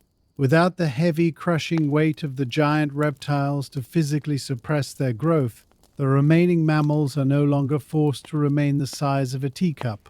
The restrictive physical ceiling of the Mesozoic era has been shattered, leaving an infinite expanse of evolutionary white space. The descendants of the dirt-dwelling exiles are standing at the ground floor of a brand new geological epoch, equipped with the most advanced, fine-tuned anatomical machinery the Earth has ever produced. The roaring internal furnace, the complex milling teeth, the acoustic satellite ears, and the biological printing fluid of milk. The tiny underdogs are preparing to scale up. The great mammalian radiation is about to begin, and the survivors are preparing to launch an explosive, planet-wide hiring spree. Hit the fast-forward button on the geological clock and watch the scarred Earth violently heal. The pale, ash-covered wastelands of the immediate impact zone slowly surrender to the relentless march of the Paleocene epoch. As the global climate stabilizes into a lush, sweltering hothouse, the tiny, twitching survivors of the underground begin to sprint boldly out of their twisting dirt bunkers. We witness a spectacular, high-speed biological land grab unfolding across the passage of millions of years. The 10-gram, insect-eating furballs are no longer hiding terrified in the rotting roots. They are aggressively charging across vast, newly formed emerald grasslands, their paws pounding against the sunlit dirt. They are driving their sharp, curved claws deep into the thick bark of regenerating broadleaf trees, scrambling high into the humid, vibrant canopies where the leathery winged pterosaurs once ruled. Some of these furry, whiskered pioneers even push their way down to the muddy, salt-stained coastlines, wading deliberately into the warm, shallow oceans to hunt darting silverfish in the foaming tidal pools. The entire planet is a wide open, vacant frontier, a sprawling, untamed canvas of limitless ecological opportunity. The damp, claustrophobic subterranean prisons of the ancient reptilian world are a faded, distant memory. The descendants of the frightened night shift fugitives are claiming every single square inch of the sun-drenched surface, spreading like a relentless breathing tide over the recovering continents.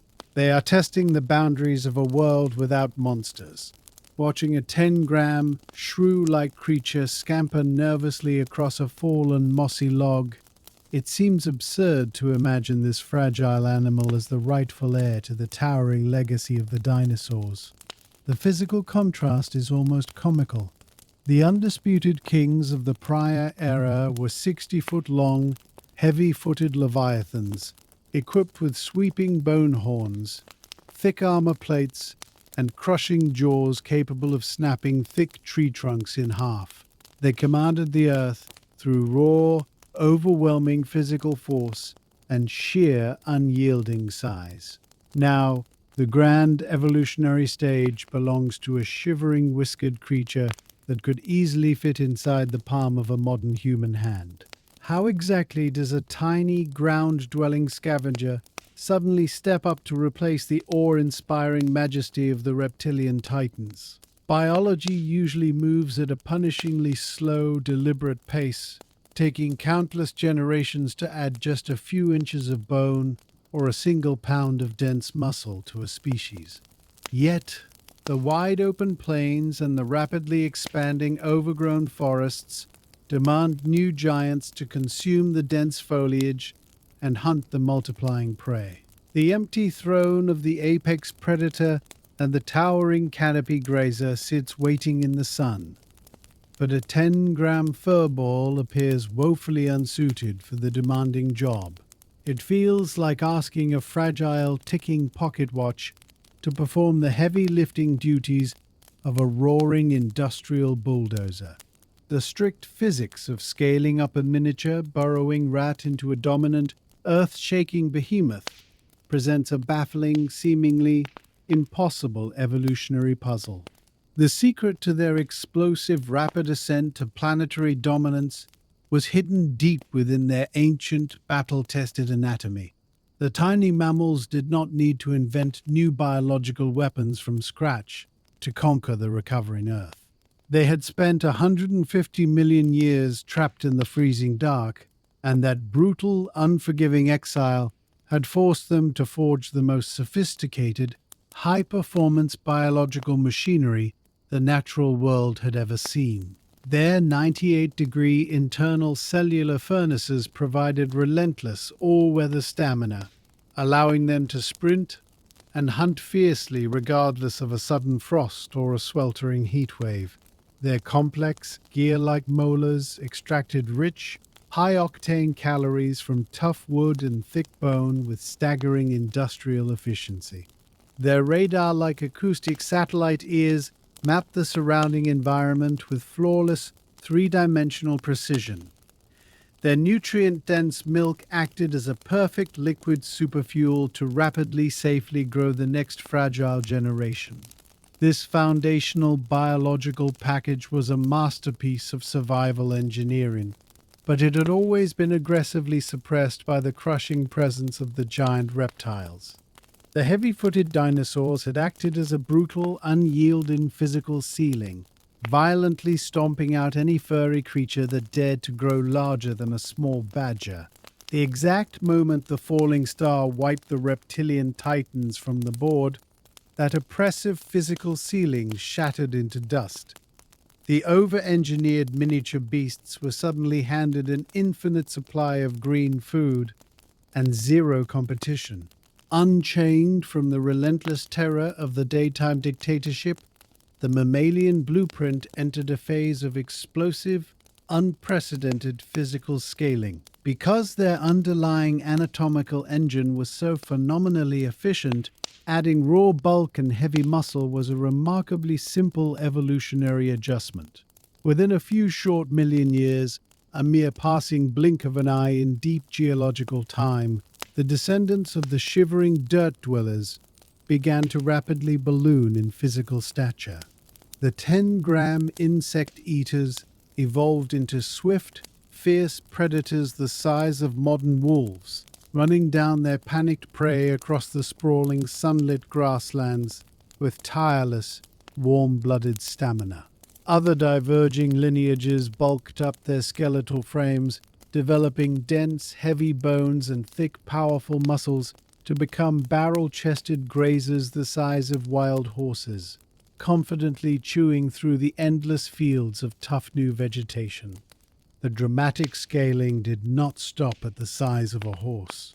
Soon the damp earth shuddered once again under the rhythmic, thudding footsteps of true, warm-blooded leviathans.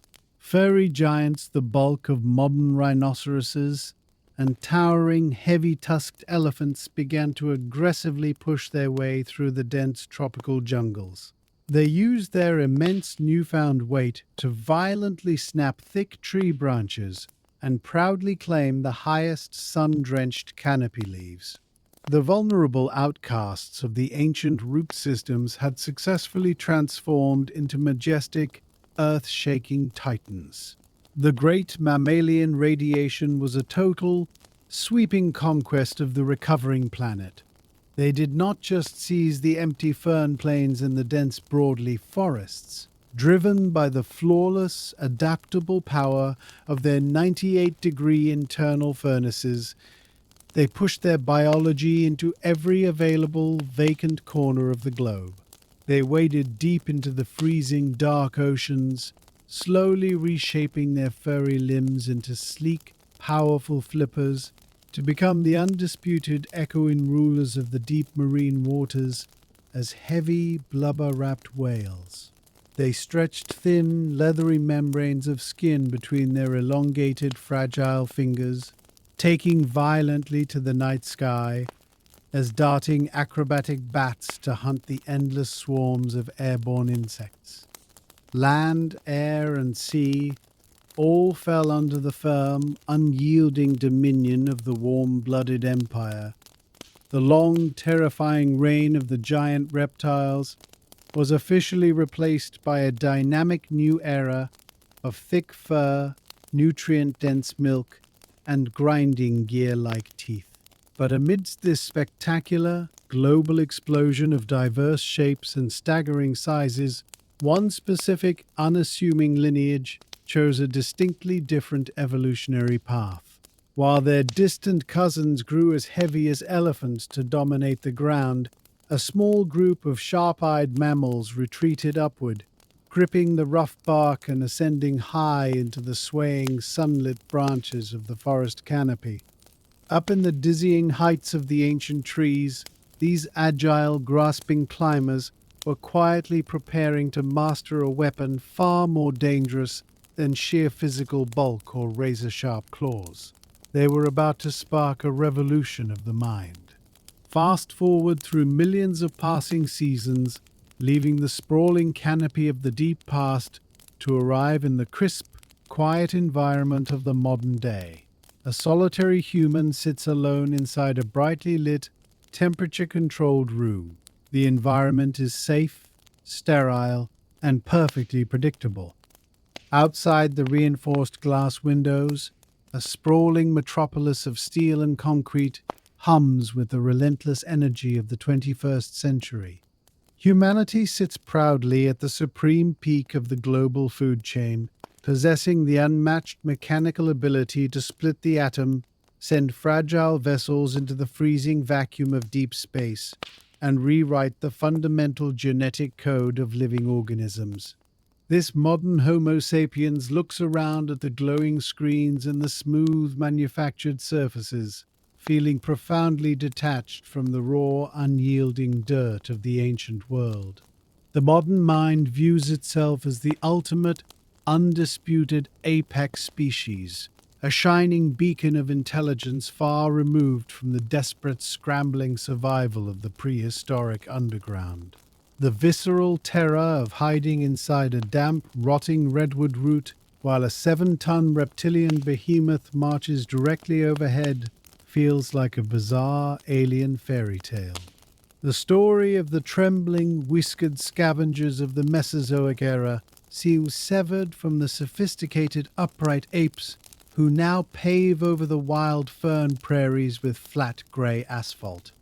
Yet, beneath the crisp fabric of modern clothing, a hidden biological truth pulses silently through every single pumping vein and clicking joint. The human body is a walking museum of the night shift. The modern human reaches for a simple meal, casually taking a bite of roasted food. As the jaw moves up and down, sliding smoothly from side to side to pulverize the tough fibers, the ghost of the ancient, twisting dirt burrow echoes loudly through the skull. Those specialized gear-like molars doing the fierce mechanical grinding were not forged in the safe, brightly lit kitchens of the 21st century. They were brutally engineered in the freezing pitch-black shadows to rapidly extract vital calories from armored prehistoric cockroaches. Every single time the modern mouth chews, it utilizes the exact same interlocking biological multi-tool that saved the teacup-sized exiles from agonizing starvation. Furthermore, the human skin feels warm to the touch, relentlessly radiating a stable 98.6 degrees Fahrenheit even when a mechanical air conditioner chills the quiet room. This continuous internal heat is not a recent, luxurious evolutionary upgrade. It is the roaring, ravenous cellular furnace built specifically to conquer the paralyzing midnight frost, while the giant, scaly predators slept helplessly on the cooling rocks. The human heart pumps hot blood with tireless, all-weather stamina, demanding a continuous stream of fuel just to keep the internal fire burning. Humanity still pays the exact same steep caloric tax that the whiskered ancestors paid to outrun the freezing dark. The everyday digestion of a simple meal and the comforting warmth of human skin are direct, unbreakable tethers to a forgotten world ruled by walking reptilian leviathans. The quiet hum of the modern city drifts through the thick glass window. The human tilts their head, effortlessly isolating the distant sound of a passing siren from the soft rustle of paper inside the room. This flawless, high-definition acoustic filtering relies on 3 microscopic bones hidden deep behind the eardrum: the malleus, the incus, and the stapes. Those tiny, delicate levers amplifying the invisible sound waves are the exact same shattered jaw fragments that migrated upward to save the ancient skull from tearing itself apart during heavy-duty chewing. When a modern listener detects a faint whisper or the sudden snap of a dry twig underfoot, they are operating the precise acoustic satellite dish invented to hunt fluttering moths in a world without moonlight. And when a modern mother cradles her newborn child in a sterile, brightly lit hospital ward, transferring warm, nutrient-dense milk to her vulnerable infant, she is performing the ultimate act of prehistoric defiance. That complex liquid printing fluid was designed to keep blind, hairless babies safely hidden deep underground, far away from the snapping jaws of feathered raptors and the crushing weight of horned grazers. The milk flowing in the modern era is the exact same biological superfuel that allowed the ancient underground empire to raise their fragile offspring in the shadows. From the roaring internal heater to the microscopic ear bones, the very foundation of human biology is a magnificent collection of specialized survival gear forged under the terrifying reign of the dinosaurs. This profound realization shatters the arrogant illusion of supreme human dominance. The Homo sapiens species did not climb to the top of the global food chain through sheer physical size, impenetrable body armor, or terrifying bone-crushing physical strength. If continuous survival on Earth was dictated solely by raw, unyielding power, the towering Tyrannosaurus rex would still proudly patrol the sprawling river valleys today, and the fragile human lineage would be nothing more than a forgotten footnote buried deep within the fossil record. The majestic titans of the Mesozoic era ruled the sunlit globe with unquestioned authority, heavily armed with sweeping bone horns, spiked club-like tails, and terrifying jaws capable of tearing effortlessly through solid muscle. Yet, all of that spectacular sun-dependent power was violently rendered obsolete by a single rogue rock falling from the freezing void of space. The sudden searing firestorms and the bitter, suffocating nuclear winter acted as the ultimate unforgiving biological filter. The towering leviathans perished exactly because they were far too large to hide from the burning sky and far too specialized to survive without a constant, boundless supply of fresh green leaves. Their impressive physical strength became an inescapable death sentence when the environment abruptly shifted. The delicate, furry exiles walked out of the apocalyptic ash, not as conquering warriors, but as patient, adaptable scavengers who had learned to master the margins of a hostile world. They sneaked through the closing door of extinction precisely because they required so little physical space to simply exist. The modern human feels the steady, rhythmic thump of their own warm-blooded heart, reflecting on the deep, violent histories securely hidden beneath the polished concrete floor. The sprawling, neon-lit megacities of the 21st century are built directly over the deeply buried, fossilized bones of the giant daytime rulers. The grand, sweeping narrative of complex life on Earth is a profoundly humbling testament to the sheer, undeniable power of biological resilience. The fearsome dinosaurs confidently commanded the prehistoric planet with overwhelming physical force, shaping the vibrant, humid ecosystems to their heavy-footed will. Yet their magnificent continent-spanning reign was permanently shattered by a silent rock plummeting from the dark, freezing void of space. The descendants of the subterranean world did not inherit the recovering continents because they were the strongest, most terrifying gladiators in the brutal evolutionary arena. They claimed the vacant sunlit throne because they were small enough to safely fit inside a damp dirt burrow when the heavens violently caught fire. They survived because they were relentlessly adaptable, perfectly willing to chew through the bitter rotting ash to keep their internal furnaces roaring through the long, freezing nuclear winter. Humanity stands upright today as the profound living legacy of a fragile, whiskered creature that stubbornly refused to surrender to the freezing shadows. The modern apex species represents the enduring children of the night shift, a brilliant lineage that successfully conquered the globe simply because they were willing to patiently wait 150 million years in the lightless dirt for the sun to finally rise again.